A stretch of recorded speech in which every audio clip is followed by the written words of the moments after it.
I have worn this ring every day for over 2 months now. It's my very first smart ring. I've worn it to the gym, while I'm asleep, showering, in meetings, and the entire time I was on my trip in Japan. I filmed a lot of my trip on my Ray-Ban Metas. Make sure you stay tuned for that video. I am absolutely in love with my Ringcon smart ring. I just wanted to tell you some of my favorite features. Once you get the app, there's a lot to learn. So let me share some of my favorite things about my Ringcon Gen 2 and some of the things less great that you should know about if you're considering buying one. You guys know that I bought this with my own money. I have now the Ultra Human and the Omni smart rings. For the next couple of weeks at least, I will be wearing 3 different smart rings at the same time, and then I'll share a video with you all relaying my experience between all 3 of them very soon. What are some of the things that I really love about the smart ring? It really is a full-on tracker. I only have to charge this once every 10 to 12 days, which is completely accurate. Again, I wore it 24/7 the entire time.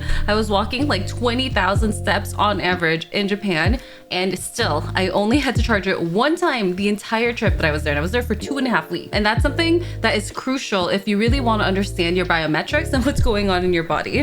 One of my favorite features on the Ringcon app actually is at the top, it always tells you if you've had any abnormalities in your vitals. So your vitals are things like your heart rate, your SpO2, your HRV, which tracks like your stress levels, and your skin temperature, respiratory rate. And every day I open my app and I just see what the outliers are. So today, for example, I have 0 significant outliers, 0 minor outliers. But if you don't open your app, like it will do a push notification if you've had a significant outlier. Some examples of outliers, like if my HRV, for example, decrease. So a decrease in HRV means you're extremely stressed out or higher in your stress levels. So it will tell me that. So on this particular day, I had a drop in HRV at 2 different points. It was at 7 p.m. and then again at 8 p.m. It'll also tell me differences in like my skin temperature, which can signify if you're starting to get sick. And also just your heart rate. That one's a really important one. Also like your sleep, if you're getting enough sleep or there's a change in your sleep pattern. So that to me has been just really fascinating. I specifically like when it tells me if I've been bad at sleeping lately. So actually the sleep tracker on here is something that I really love. So it'll tell you how good your sleep is, and it gives you an efficiency rating. So like last night I had an 83, score of 83 with a sleep efficiency of 93%. And it gives me this little note that says, good sleep makes you happy. Because I've been wearing this, I am just so much more aware of how much I'm sleeping, and that's great. I think one of my favorite things when it comes to the sleep is just knowing over time how my sleep has been. Because sometimes you just don't realize that you're getting less and less sleep. And if you have enough of those days when you're not getting enough sleep, eventually it all compounds, and that's when you start getting really stressed, you start getting sick, etc., and you don't know why it's happening. But here I can easily track, like if I'm starting to be really tired all the time, I can easily track how good my sleep has been and what my sleep efficiency has been for the past. I am extremely fascinated by sleep because I dream a lot. And something that I've started noticing is the nights that I dream a lot, I will get a lot more spikes when it says I'm awake, and a lot more spikes of REM sleep, and a lot more spikes of light sleep.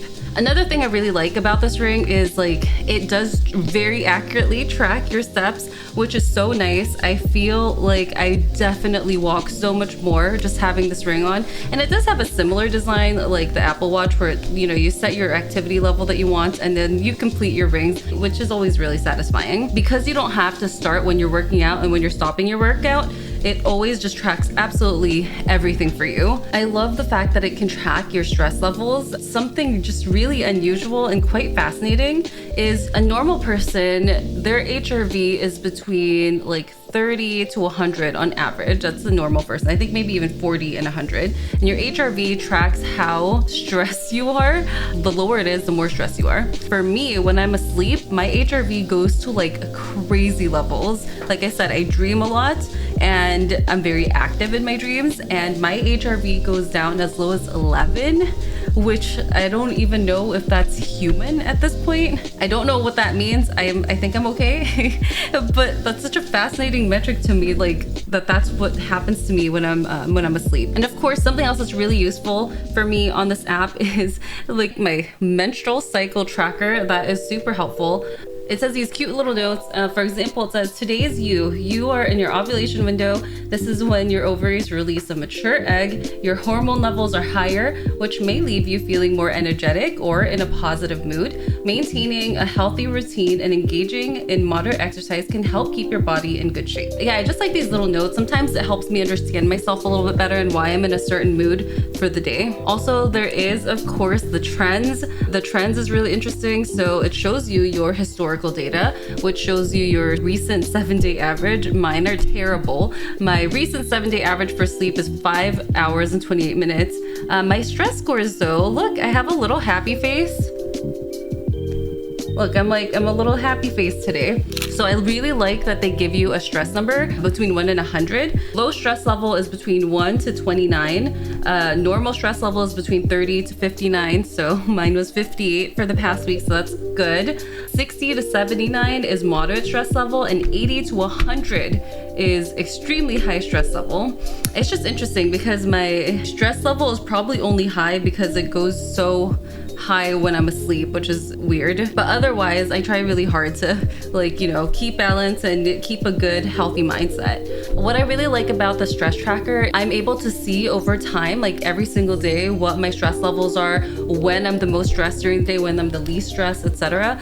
And I feel like when you're not tracking these things, it's so easy for stress to just compound and keep compounding because you're just not aware of it. So just the awareness of where my stress levels are allows me to kind of take a step back and reset and be like, okay, wait, my stress levels are so high. Maybe I need to go work out. Maybe I need to go for a walk. Maybe I need to listen to some music. Maybe I need to, I don't know, eat a nourishing meal or something. But it really allows me to just be more present and take better care of my body. I think that's the main takeaway, is that this ring, because of all the different things it's tracking and it's super passive. Like I said, you don't ever have to turn it on for workouts. You barely have to charge it. It's always on my finger. I never really take it off. Yeah, because of all of these things, I'm just much more aware of myself and my body, and being able, that's definitely the most important thing. I don't know if anyone here is a bioengineer or in medicine or something, or studies sleep, but if someone can tell me how is it humanly possible that my HRV goes down to literally as low as 11 almost every single night? That's so crazy. And sometimes it goes up as high as 63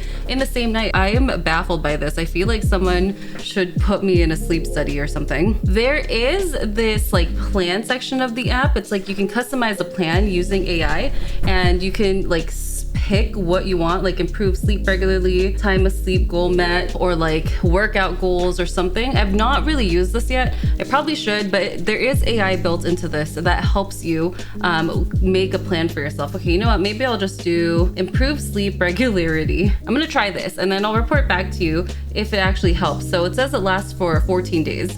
I wanna go to sleep probably at 10 o'clock. Oh, that's gonna be impossible. And then wake up at 5:30 in the morning. Okay, so I just started my first little plan in there. Okay, now onto some things that, I wish were a little bit better. And I don't know how big of a deal this is for anybody. The main complaint I would say about having this ring is, one, I don't know if you know this, but your body does swell when you're in hot weather. So for example, when I was in Japan and it's so hot and humid in Japan, my finger was just swelling like crazy and leaving these little indentations. It's actually really hot right now in San Diego as well. So leaving these indentations. Also when you sleep, I don't know if you know this, but your finger swells a little bit. So we'll definitely get the ring size kit and make sure that you wear it overnight. At first, this was really loose on me, but because your body swells over time, you do need it to be a slightly looser fit. The second thing I wanted to mention that I think could be, I don't know, something just to be aware of, if you lift weights like I do, this will get scratched. So you can see some light scratching on mine. It's not bad, but there is some light scratching.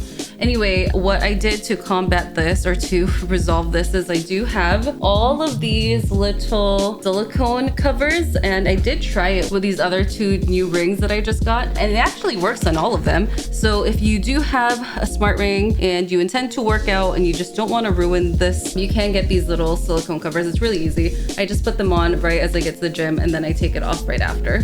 So kind of just slots on like this.